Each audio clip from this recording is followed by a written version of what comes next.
It's called a reverse crunch using a ball, and it's a great way to work your core, but also to engage your hamstrings. So it's going to look like this. I'm going to lie down on the ground, and then I'm going to grab the ball, squeezing my legs, pulling the ball in towards my butt. So I've got a nice tight grip. Heels are really pressing into the ball.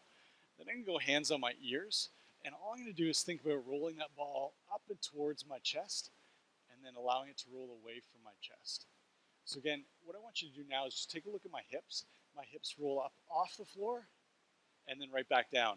This is a very intense version. If you're just starting out, it might be a little bit easier to place your hands on the floor so you can press your hands into the floor and help your hips get up off the floor and then allow them to return back down to the floor.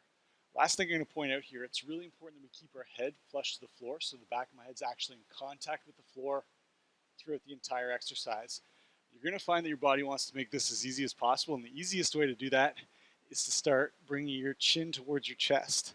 And that just recruits your upper abs. We're really trying to isolate our lower abs with this exercise. That's your reverse crunch with the ball.